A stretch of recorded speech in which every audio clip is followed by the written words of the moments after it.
इतनी बातें कर रहे होते हैं। मैं इनसे सिर्फ ये पूछना चाहता हूं, क्या आप 100% परफेक्ट थे अपने टाइम में? क्या आपसे गलतियां नहीं हुई? क्या आपने बर्न नहीं मारे? मतलब यार क्या है ये तरीका? I want the Pakistan cricket board to kick this fellow out, Simon Doull, immediately.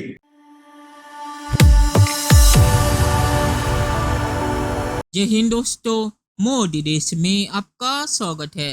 दोस्तों, आज पाक मीडिया बात करे कैसे न्यूजीलैंड के एक कमेंटेटर है साइमन डूल, वो पीएसएल में कमेंटरी कर रहे थे और न्यूजीलैंड जाते ही उन्होंने पीएसएल की सारी पोल खोल दी। पीसीबी के जो चेयरमैन है नजम सेठी, वो कहते हैं कि पीएसएल आईपीएल से भी ज़्यादा कामयाब और ज़्यादा बड़ा है। और अब न्यूजीलैंड के कमेंटेटर ने इसकी पोल खोल दी। न्यूजीलैंड के कमेंटेटर ने कहा कि पीएसएल में वो कैदियों की तरह रह रहे थे और उन्हें बाहर जाने का मौका भी नहीं मिला और पीएसएल के लोगों ने उन्हें खाना खाने तक नहीं दिया, मतलब कि वो भूखे वहाँ पे रह रहे थे। तो ये है पीएसएल की हालत। तो पाकिस्तानी मीडिया अब इस पे रो रहा है कि साइमन डुल ने पीएसएल की पोल खोल दी। दोस्तों, ये वीडियो बहुत ही मजेदार है, तो इसे आप पूरा जरूर देखिएगा। तो चलिए और इंतजार न करके ये वीडियो देखते हैं। खुदा के लिए यार उसकी कुछ इज्जत कर लो। इतनी बातें कर रहे होते हैं। मैं इनसे सिर्फ ये पूछना चाहता हूं, क्या आप 100% परफेक्ट थे अपने टाइम में? क्या आपसे गलतियां नहीं हुई? क्या आपने बर्न नहीं मारे? मतलब यार क्या है ये तरीका? I want the Pakistan cricket board to kick this fellow out, Simon Doull, immediately. अगर इस पाकिस्तान क्रिकेट बोर्ड में कुछ भी थोड़ी अक्ल है तो ये अभी बोले साइमन डोल को कि भाई चल टिकट पकड़ो, निकलो यहां से तुम। ये कोई तरीका है? एक बंदा, ये पहली दफा इसने नहीं किया। तो अकॉर्डिंग टू पाकिस्तानी यूथियाज और पाकिस्तान के नजम सेठी, पाकिस्तान क्रिकेट बोर्ड के जो चेयरमैन हैं, उन्होंने कहा था कि पीएसएल दुनिया की नंबर 1 लीग है। वहाँ पे एक कमेंटेटर न्यूजीलैंड के साइमन डूल थे। साइमन डूल न्यूजीलैंड के एक्स क्रिकेटर भी हैं, वो कमेंटेटर थे। उन्होंने अभी एक बयान दिया है जो पाकिस्तानियों को बहुत बुरा लगा है, क्योंकि पाकिस्तानियों की आदत है कि इनको सच सुनना बहुत बुरा लगता है। उन्होंने कहा है कि पाकिस्तान में रहना ऐसा ही था जैसे जेल में रहता था। मुझे बाहर जाने की इजाज़त नहीं थी क्योंकि बाबर आजम के फैन यानी जिहादी मुझे ढूंढ रहे थे मारने के लिए, और मैं पाकिस्तान में कई कई दिन भूखा रहा, खाना नहीं मिलता था। मेंटली मुझे टॉर्चर किया गया था, लेकिन अब गॉड की मेहरबानी है कि मैं किसी तौर पर पाकिस्तान से भाग के आ गया हूं। ये एक इंटरनेशनल क्रिकेटर कह रहा है, और साइमन डूल कमेंट्री की दुनिया का एक बड़ा नाम है। ये ज़्यादातर की हालत है। वो क्रिकेटर जिनको चलो कहीं और काम नहीं मिलता तो वो बेचारे जाते हैं। भाई प्रॉपर्टियां हमारी कब्जे कर गए, आप जूते मार मार के हमें निकाला वहां से आपने। अब हमारे पैसों पे नजर है, अब हमारे रिटायरमेंट पैकेजों पे नजर है आपकी।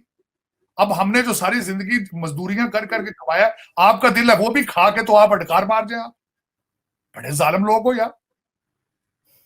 अब मरे वालों को कहते हैं शहीदों से भी मजाक करते हो। पहले निकाला मुल्क से, मुहाजिर किया, जलील किया। मुझे ये बता क्यों क्यों निकलता बंदा अपना मुल्क छोड़ के?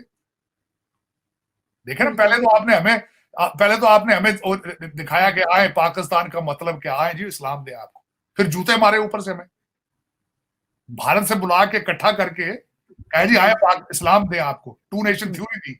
जब इकट्ठे हो गए फिर जूते मारे, निकाला वहां से। अपने बच्चे लंदन ले गए हो पढ़ाने के लिए, डाका मारने आते हो, डाका मार के फिर वापस चले जाते हो।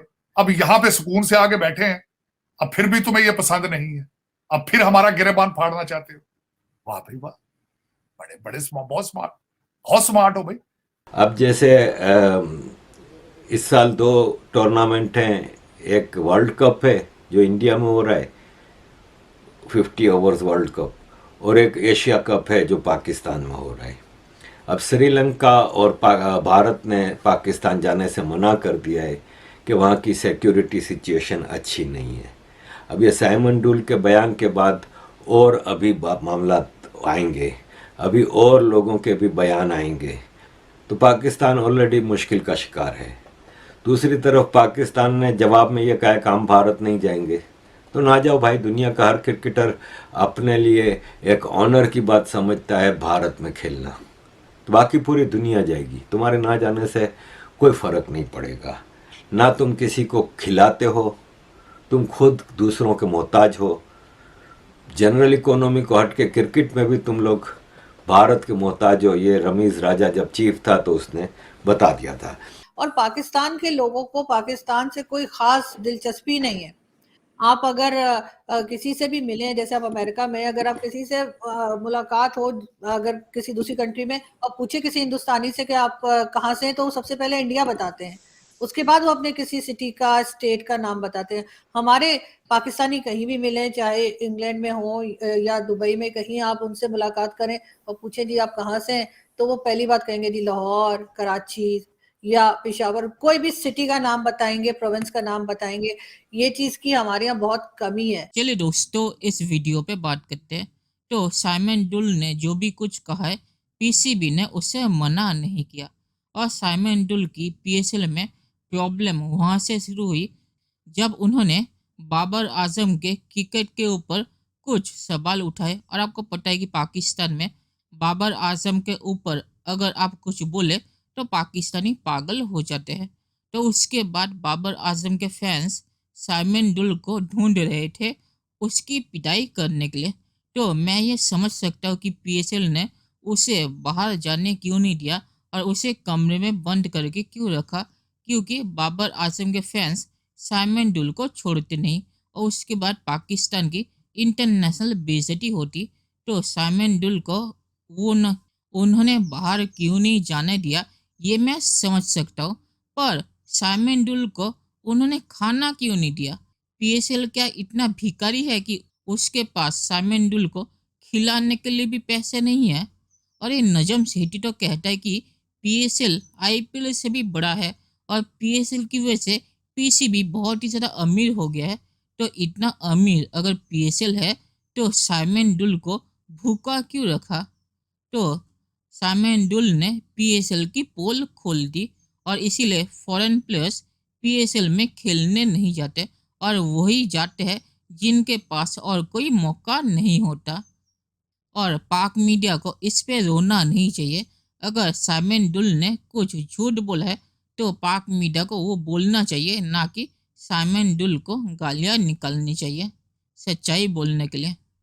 और आखिर में मैं ये कहूँगा कि जैसे मैंने पहले कहा कि साइमन डुल ने कोई झूठ नहीं बोला, क्योंकि अगर वो झूठ बोलता तो पीसीबी इसका काउंटर ज़रूर देता।